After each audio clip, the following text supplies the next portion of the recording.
मित्राणि नमो नमः। भवतां सर्वेषां स्वागतम् एतस्यां संस्कृतपाठशालायां।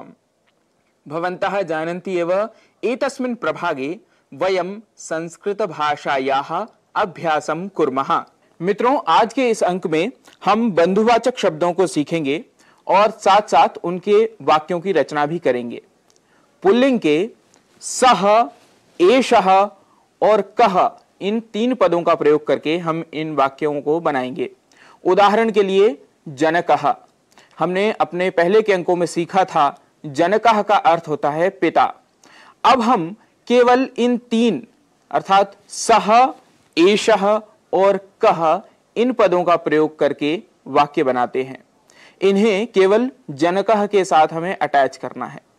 पहला वाक्य हम बनाएंगे कः जनकः, कौन पिता है। दूसरा वाक्य बनाएंगे सह जनकः, वह पिता है।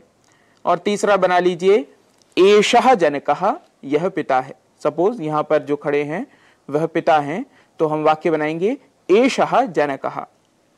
अब और आगे हम देखते हैं पितामहः। पितामहः का अर्थ होता है दादा। कः पितामहः, सह पितामहः, एषः पितामहः। हमें यह ध्यान रखना है कि सह पद का प्रयोग हमेशा दूर स्थित पुल्लिंग के लिए, एषः पद का प्रयोग समीप स्थित पुल्लिंग के लिए करना है और कः का प्रयोग हम प्रश्न बनाने के लिए तो कर ही रहे हैं। इसी क्रम में अगला शब्द हम सीखेंगे मातामहः। मातामहः अर्थात नाना। तो कः मातामहः, कौन नाना है। सह मातामहः, वह नाना है। एषः मातामहः, यह नाना है। पुत्रः अर्थात बेटा। कः पुत्रः, सह पुत्रः, एषः पुत्रः। सहोदरः अर्थात भाई। कः सहोदरः, सह सहोदरः, एषः सहोदरः। अग्रजः अर्थात बड़ा भाई। कः अग्रजः, सह अग्रजः, एषः अग्रजः। अनुजः छोटा भाई। कः अनुजः, सह अनुजः, एषः अनुजः। मातुलः अर्थात मामा। कः मातुलः, कौन मामा है। सह मातुलः, वह मामा है। एषः मातुलः, यह मामा है। यहां पर सोच लीजिए आप कि आपके दो मामा हैं, एक वहां खड़े हैं और एक यहां खड़े हैं। तो आप सह मातुलः, एषः मातुलः ऐसे शब्द का प्रयोग कर सकते हैं, ऐसे वाक्य बना सकते हैं। श्वशुरः ससुर।